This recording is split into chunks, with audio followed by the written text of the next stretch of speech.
ದಾಳಿಯಾಗಿರ್ತಕ್ಕಂಥದ್ದು ಅತ್ಯಂತ ದುಃಖಕರ ವಿಚಾರ. ಮತ್ತು ಈ ರೀತಿಯ ಘಟನೆಗಳು ಪುನರಾವರ್ತನೆ ಆಗಬಾರ್ದು. ಅದಕ್ಕೆ ತಕ್ಕನಾಗೆ ಕೇಂದ್ರ ಸರ್ಕಾರ, ಪ್ರಧಾನಮಂತ್ರಿಗಳು, ಗೃಹ ಮಂತ್ರಿಗಳು, ರಕ್ಷಣಾ ಮಂತ್ರಿಗಳು ಕಾರ್ಯಕ್ರಮಗಳನ್ನು ಹಾಕ್ಕೋಬೇಕು. ಮತ್ತೇನಾಗಿದೆ, 3 ವರ್ಷದಿಂದ ರಿಕ್ರೂಟ್ಮೆಂಟ್ ಮಾಡಿಲ್ಲ ಮಿಲಿಟರಿಗೆ. 1,06,000 ಜನ ಕಡಿಮೆ ಮಾಡಿದ್ದಾರೆ. ಆಮೇಲೆ ಪರ್ಮನೆಂಟ್ ರಿಕ್ರೂಟ್ಮೆಂಟ್ ಬಿಟ್ಟು ಅದ್ಯಾವುದೋ ರಿಕ್ರೂಟ್ಮೆಂಟ್ ಏನಪ್ಪ ಅದು, ಅಗ್ನಿವೀರ್ ಅಂತ 3 ವರ್ಷಕ್ಕೆಲ್ಲ ತಗೊಳ್ತಾರೆ. ಇದೆಲ್ಲ ಕೂಡ ಸರಿ ಇಲ್ಲ. ಸ್ವಾತಂತ್ರ್ಯ ಬಂದಾಗಲಿಂದ ಕೂಡ ಯಾವ ರೀತಿ ನಾವು ರಿಕ್ರೂಟ್ಮೆಂಟ್ ಮಾಡ್ತಾಯಿದ್ವೋ ಅದನ್ನು ಮತ್ತೆ ಪುನಃ ಪ್ರಾರಂಭ ಮಾಡಬೇಕು. ಇಲ್ಲ ಅಗ್ನಿವೀರ್ ಇವರೆಲ್ಲ ತಗೊಂಡಿದ್ದಾರಲ್ಲ ಅವ್ರಿಗೆ ಪರ್ಮನೆಂಟಾಗಿ ತಗೊಳ್ಬೇಕು. ಮತ್ತು ನಾವು ಯಾವುದೇ ಕಾರಣಕ್ಕೂ ಜನಸಂಖ್ಯೆ ಜಾಸ್ತಿ ಆಗ್ತಾಯಿದೆ ನಮ್ಮ ದೇಶದಲ್ಲಿ. ಜನಸಂಖ್ಯೆ ಜಾಸ್ತಿ ಆದಾಗ ನಮ್ಮ ರಕ್ಷಣೆ, ಅದು ನೇವಿ ಇರ್ಬೋದು, ಮಿಲ್ಟ್ರಿ ಇರ್ಬೋದು, ಮತ್ತು ನಮ್ಮ ಏರ್ಫೋರ್ಸು, ನೇವಿ ಎಲ್ಲ, ಏರ್ಫೋರ್ಸು, ನೇವಿ ಮತ್ತು ಸೈನಿಕರು 3 ಕೂಡ ಸಂಖ್ಯೆ ಜಾಸ್ತಿ ಆಗಬೇಕು. ಕಡಿಮೆ ಮಾಡಿರ್ತಕ್ಕಂಥದ್ದು ಸರಿಯಲ್ಲ. ಇನ್ನು ಮುಂದಾದರೂ ಕೂಡ ಕೇಂದ್ರ ಸರ್ಕಾರ ಎಚ್ಚೆತ್ತು ಅದರಲ್ಲಿ ಎಲ್ಲಿ ಸೂಕ್ಷ್ಮ ಪ್ರದೇಶಗಳಿದೆಯಲ್ಲ, ಬಾಂಗ್ಲಾ ಸುತ್ತಮುತ್ತ, ಬಾಂಗ್ಲಾದೇಶದ ಪಕ್ಕ ಇದೆಲ್ಲ ಸ್ವಲ್ಪ ನಮಗೆ ನುಸುಳು ಬರೋದೆಲ್ಲ ಜಾಸ್ತಿ. ಮತ್ತು ಅದೇ ರೀತಿ ಜಮ್ಮು ಕಾಶ್ಮೀರದಲ್ಲಿ ಮತ್ತು ಪಾಕಿಸ್ತಾನ ಬಾರ್ಡ್ರಲ್ಲಿ ಹೆಚ್ಚಿನ ಒಂದು ನಮ್ಮ ಸೈನಿಕರನ್ನ ಹಾಕುವಂಥ ಕೆಲಸ ಮಾಡಬೇಕು. ಪ್ರತಿ ವರ್ಷ ಭದ್ರತೆಗೆ ಸೆಂಟ್ರಲ್ ಗೌರ್ಮೆಂಟ್ ಹೆಚ್ಚಿಗೆ ಅಮೌಂಟ್ ಕೊಡ್ತಾನೆ ಇದೆ ಸರ್ ಬಜೆಟಲ್ಲಿ. ಬಟ್ ಆದರೂ ರಿಕ್ರೂಟ್ಮೆಂಟ್ ಆಗ್ತಾ ಇಲ್ಲ, ಮ್ಯಾನ್ ಪವರ್ ಇಲ್ಲದೆ ಇರೋಂಥದ್ದು. 1,09,000 ಜನ ರಿಕ್ರೂಟ್ಮೆಂಟ್ ಕಡಿಮೆ ಮಾಡೇ ಇಲ್ವಲ್ಲ 3 ವರ್ಷ. ಕೋವಿಡ್ಗಿಂತ ಮುಂಚೆ ಮಾಡಿದ್ದು, ಕೋವಿಡ್ ಆದಮೇಲೆ ಮಾಡಿಲ್ಲ. ಅಗ್ನಿವೀರ ಅಂತ ಹೇಳ್ತಾರೆ. 3 ವರ್ಷ ಆದಮೇಲೆ ಬೇರೆ ಕಡೆ ಹೋಗ್ತಾರೆ. ಅದೇ ಅಗ್ನಿವೀರನ್ನ ಕಂಟಿನ್ಯೂ ಮಾಡಬೇಕಾಗಿತ್ತು.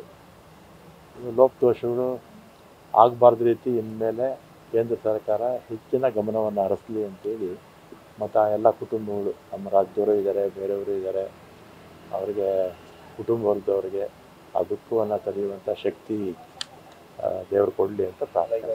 ನಾವು ಅನುಭವಿಸಿದವರು ಒಂದಂತೂ ಸ್ಪಷ್ಟವಾಗಿ ಹೇಳಿರುತ್ತದೆ, ಹಿಂದೂ ಅನ್ನುವಂಥ ಒಂದೇ ಕಾರಣಕ್ಕೆ ಟಾರ್ಗೆಟ್ ಮಾಡಿ ಗೋಲಿ ಹೊಡೆದಿರುವಂಥದ್ದು, ಜಾತಿ ಕೇಳ್ಬಿಟ್ಟು ಫೈರ್ ಮಾಡೋದು. ಆ ಉಗ್ರರು ಹಾಗೆ ಅವರು ಬಲಿ ಹಾಕ್ಬೇಕು ನಾವು. ಈಗ ಅವರೆಲ್ಲ ನಮ್ಮ ವಿರೋಧಿಗಳವರು.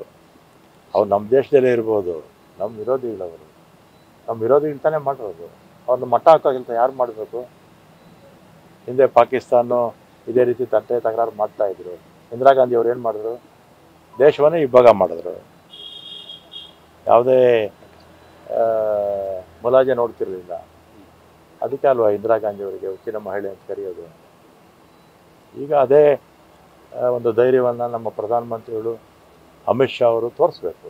ಇಬ್ಬಾಗ ಮಾಡಬೇಕಲ್ಲ, ಅಲ್ಲ ಇಬ್ಬಾಗ ಅಂತಲ್ಲ, ಸೆದೆ ಬಡಿಯುವಂಥ ಕೆಲಸ ಮಾಡಬೇಕು. ಸೆದೆ ಬಡಿಯುವಂಥ ಕೆಲಸವನ್ನು ಮಾಡಬೇಕು. ಈಗ ಅದೇ ಒಂದು ಧೈರ್ಯವನ್ನು ನಮ್ಮ ಪ್ರಧಾನಮಂತ್ರಿಗಳು ಅಮಿತ್ ಶಾ ಅವರು ತೋರಿಸ್ಬೇಕು. ಇಬ್ಬಾಗ ಮಾಡಬೇಕಲ್ಲ, ಅಲ್ಲ ಇಬ್ಬಾಗ ಅಂತಲ್ಲ, ಸೆದೆ ಬಡಿಯುವಂಥ ಕೆಲಸ ಮಾಡಬೇಕು. ಸೆದೆ ಬಡಿಯುವಂಥ ಕೆಲಸವನ್ನು ಮಾಡಬೇಕು. ಈಗ 40 ಪುಲ್ವಾಮಾ ಘಟನೆ ಆಯ್ತಲ್ಲ, ಅಲ್ಲಿ ಮಿಲಿಟ್ರಿಯವರು ಹೋಗುವಂಥ ಸಂದರ್ಭದಲ್ಲಿ ಯಾವ ವಾಹನಗಳು ಕೂಡ ಓಡಾಡಬಾರ್ದು, ರೆಸ್ಟ್ರಿಕ್ಷನ್ಸ್ ಇತ್ತು. ಆದರೆ ಪುಲ್ವಾಮಾ ಆಗೋಕ್ಕೆ ಮುಂಚೆ ಮಿಲಿಟ್ರಿಯವರು ಓಡಾಡುವಾಗ ಸಾರ್ವಜನಿಕರು ಓಡಾಡ್ಬೋದು ಅಂತ, ಸಾರ್ವಜನಿಕ ವಾಹನಗಳು ಓಡಾಡ್ಬೋದು ಅಂತೇಳಿ ವಿಚಾರ ಮಾಡಿಕೊಂಡು ಪುಲ್ವಾಮಾ ಘಟನೆ ಆಯಿತು. ಅದಕ್ಕೆ ಮುಂಚೆ ಆ ರೀತಿ ಇರಲಿಲ್ವಲ್ಲ. ಮಿಲಿಟ್ರಿಯವರು ಹೋಗೋವಾಗ ಯಾರಿಗೂ ಕೂಡ ಪರ್ಮಿಷನ್ನೇ ಕೊಡ್ತಿರಲಿಲ್ಲ. ಭದ್ರತಾ ಲೋಪ ಆಗಿದೆ. ಅಲ್ಲಿ ಜಮ್ಮು ಕಾಶ್ಮೀರದಲ್ಲಿ ಮೊದಲಿಂದಲೂ ಕೂಡ 20-30 ವರ್ಷದಿಂದಲೂ ಕೂಡ ಹೆಚ್ಚಿನ ಭದ್ರತೆಯನ್ನು ಒದಗಿಸ್ತಾ ಇದ್ರು. ಈ ಸ್ವಲ್ಪ ಏನಾಗಿದೆ, ಸಡ್ಲ ಮಾಡಿದ್ದಾರೆ ಅನಿಸುತ್ತೆ, ಅದರಿಂದ ಆಗಿದೆ. ಅವರು ಮೂಲ ಎಲ್ಲಿದೆ ಅಥವಾ ಅವ್ರ ಹಿಂದೆ ಯಾರಿದ್ದಾರೆ ಅವ್ರನ್ನೆಲ್ಲ ಕೂಡ ಕಾನೂನು ಚೌಕಟ್ಟಲ್ಲಿ ಅವ್ರಿಗೇನು ಶಿಕ್ಷೆ ಕೊಡಬೇಕು ಅದನ್ನು ನಮ್ಮ ದೇಶ ಸರ್ಕಾರ ಕೊಡಬೇಕು. ಅಧಿಕೃತವಾಗಿ 3 ಜನ ಕನ್ನಡಿಗರು ಅದರಲ್ಲಿ ಸಾವಿಗೀಡಾಗಿದ್ದಾರೆ. ಆ ಸಾವಿನ ಸಂಖ್ಯೆ ಇನ್ನೂ ಹೆಚ್ಚಾಗಂತ ಸಾಧ್ಯತೆ. ಅದಕ್ಕೆ ನಮ್ಮ ಸಂತೋಷ್ ಲಾಡ್ ಅವರು ರಾಜ್ಯ ಸರ್ಕಾರದ ಪರವಾಗಿ ಅಲ್ಲಿ ಹೋಗಿದ್ದಾರೆ. ಹೋಗಿ ಅಲ್ಲಿ ಏನು ಆಗಬೇಕಾಯ್ತು ಅದನ್ನೆಲ್ಲ ಕೂಡ ಮಾಡ್ತಾರೆ. ಕಾಂಗ್ರೆಸ್ ಸ್ಟ್ಯಾಂಡ್ ಇದೆ ಸರ್ ವಿಚಾರ ಸದ್ಯ ಬಡಿಬೇಕು ನಮ್ಮ ವಿರೋಧಿಗಳನ್ನ.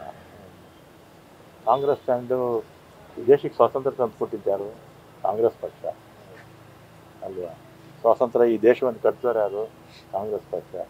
ಕಾಂಗ್ರೆಸ್ ಯಾವತ್ತೂ ದೇಶದ ಪರ. ಒಂದ್ ಕಡೆ ಪಶ್ಚಿಮ ಬಂಗಾಳದಲ್ಲಿ ಆಂತರಿಕ ಸಂಘರ್ಷಗಳು ಅಲ್ಲಿ ಜೋರಾಗ್ತಾ ಇದೆ. ಈ ಬಾರ್ಡರ್ ಇದೆಲ್ಲ ಏನಾಗಿದೆ, ಆಂತರಿಕ ಜಗಳಗಳು ಆಗೋದಕ್ಕೆ ಕೇಂದ್ರ ಸರ್ಕಾರ ಕೂಡ ಕಾರಣ. ಗವರ್ನರ್ಗಳನ್ನ ಎತ್ಕಟ್ಟೋದು, ಆಮೇಲೆ ಇಡಿ, IT, CBI ಇದನ್ನೆಲ್ಲ ಬಳಸ್ಕೊಂಡು ನಮ್ಮ ದೇಶದಲ್ಲಿ ರಾಜಕೀಯ ಪಕ್ಷಗಳನ್ನು, ರಾಜಕೀಯ ಮುಖಂಡರನ್ನು ಸದೆ ಬಡಿಯೋಕ್ಕೆಲ್ಲ ಪ್ರಯತ್ನ ಮಾಡೋದು. ಇದೆಲ್ಲ ಕೂಡ ಮಾಡೋಕ್ಕೆ ಹೋಗಬಾರ್ದು. ಎಲ್ಲೋ ಒಂದು ಕಡೆ ಸೇನಾ ನೇಮಕಾತಿನೂ ಕೂಡ ಕಾರಣ ಆಯ್ತಾ ಅಂತ ಸಹಜವಾಗಿ ಆಗುತ್ತೆ. ಆಮೇಲೆ ಜನಸಂಖ್ಯೆ ಜಾಸ್ತಿ ಆದಾಗ ನಮ್ಮ ಸೇನೆಯ ಇದು ಸಂಖ್ಯೆ ಕೂಡ ಜಾಸ್ತಿ ಆಗಬೇಕಲ್ಲ. ಕಡಿಮೆ ಮಾಡಿದ್ರೆ ಹೇಗೆ?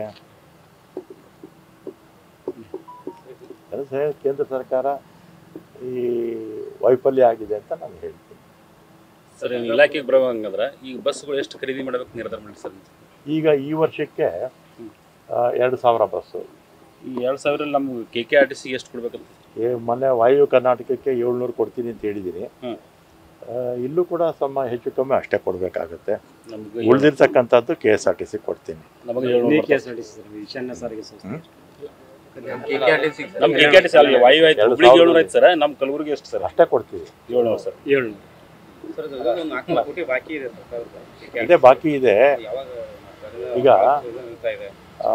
2000 ಕೋಟಿ ಸಾಲ ತಗೊಳ್ಳೋಕ್ಕೆ ನಮ್ಮ ರಾಜ್ಯ ಸರ್ಕಾರ ಒಪ್ಪಿಗೆ ಕೊಟ್ಟಿದೆ. ಆ ಸಾಲವನ್ನು ನಾವೇನು ತೀರಿಸಬೇಕಾಗಿಲ್ಲ. ನಾವು ಅಂದರೆ ನಮ್ಮ ರೋಡ್ ಟ್ರಾನ್ಸ್ಪೋರ್ಟ್ ಕಾರ್ಪೊರೇಷನ್ ಸರ್ಕಾರನೇ ತೀರಿಸ್ಕೊಡುತ್ತೆ.